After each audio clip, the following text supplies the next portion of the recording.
वक्फ amendment bill को अब लोकसभा के बाद राज्यसभा में भी मोदी सरकार ने पास करा लिया है, लेकिन इस बिल के खिलाफ मुसलमानों में गुस्सा अब भी बरकरार है और इसके विरोध में कोलकाता के पाक सर्कस मैदान के पास हजारों की संख्या में मुसलमानों की एक बड़ी तादाद जमा हुई और मोदी सरकार के इस विवादित बिल के खिलाफ विरोध प्रदर्शन किया। जुमा की नमाज के बाद कोलकाता के अलग अलग इलाकों से काफी संख्या में लोग आए और लोगों ने एक ही सुर में मोदी सरकार के इस विवादित बिल को वापस लेने की मांग की।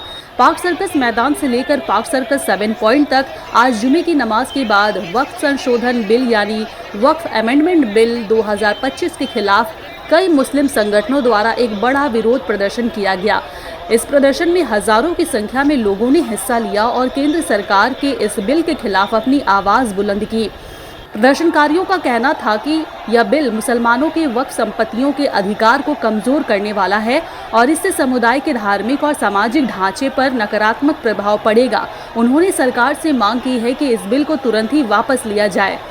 खास तौर पर लोग जेडीयू पार्टी और बिहार के सीएम नीतीश कुमार और तेलुगु देशम पार्टी और आंध्र प्रदेश के सीएम चंद्रबाबू नायडू के खिलाफ भी काफी नजर आए। लोगों का कहना था कि इन दोनों ने मुसलमानों को धोखा दिया है, इसीलिए अब इन्हें सबक सिखाने का समय आ गया है।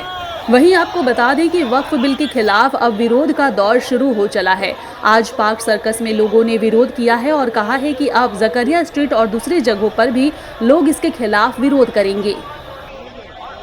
आप अपने तासुरात पेश करें। देखिए, पाक सर्कस मैदान के पाक सर्कस 7 पॉइंट क्रॉसिंग से ये बात जाती है कि मुसलमान इस बिल की मुखालिफत करता है, इस बिल को रिजेक्ट करता है। दूसरी बात यह कि मुसलमान अमन को पसंद करता है और ये एहतजाज बहुत पुरअमन आज इतनी भीड़ में हुआ और दिल्ली तक ये बात पहुंचा दी गई कि मुसलमान इसमें आगाज कर रहा है और इंशाअल्लाह मुस्लिम पर्सन लॉ बोर्ड की हिदायत पर जब मुस्लिम पर्सन लॉ बोर्ड इसके लिए बुलाएगी हम लोग तैयार हैं और पुरअमन तरीके से जो हमारा संविधान, जो हमारा कॉन्स्टिट्यूशन इजाज़त देता है उस तहत हम पूरा प्रोटेस्ट करेंगे कि इस बिल को वापस लिया जाए। जिस तरह सीएनआरसी के टाइम में हम लोगों ने इसी पाक सर्कस मैदान में प्रोटेस्ट किया था, जिस तरह फार्मर्स बिल के लिए हम लोगों ने आवाज़ उठाई थी और फार्मर्स ने उसका प्रोटेस्ट अपने बिल को वापस कराया, इंशाअल्लाह मुसलमान भी अपने इस बिल को वापस करवाएंगे।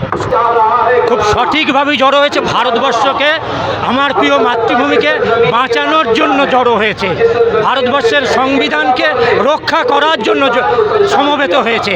ফলে এ লড়াই ওয়াকফ বাঁচানো, সংবিধান বাঁচানো, ভারতবর্ষকে বাঁচানো, বৈচিত্র্যময় হিন্দু বৌদ্ধ শিখ জৈন ঐক্যবদ্ধ যে ঐক্যের চেহারা ভারতীয় সংবিধানে রয়েছে সেই সংবিধানকে বাঁচানোর জন্য লক্ষ লক্ষ মানুষ আজ জমায়েত হয়েছে।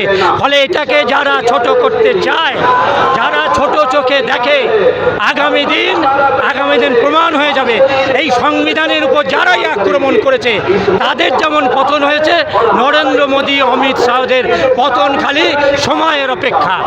এরা এই ধর্মীয় সম্পত্তি, আল্লাহর উদ্দেশ্যে নিবেদিত সম্পত্তি, ভগবানের উদ্দেশ্যে নিবেদিত সম্পত্তি যারা কেড়ে নিতে চায় তাদের কোনোদিন ভারতবর্ষে ভালো হয়নি, এদেরও ভালো হবে না। तो अपने जज्बात पे थोड़ा सा काबू रखेंगे।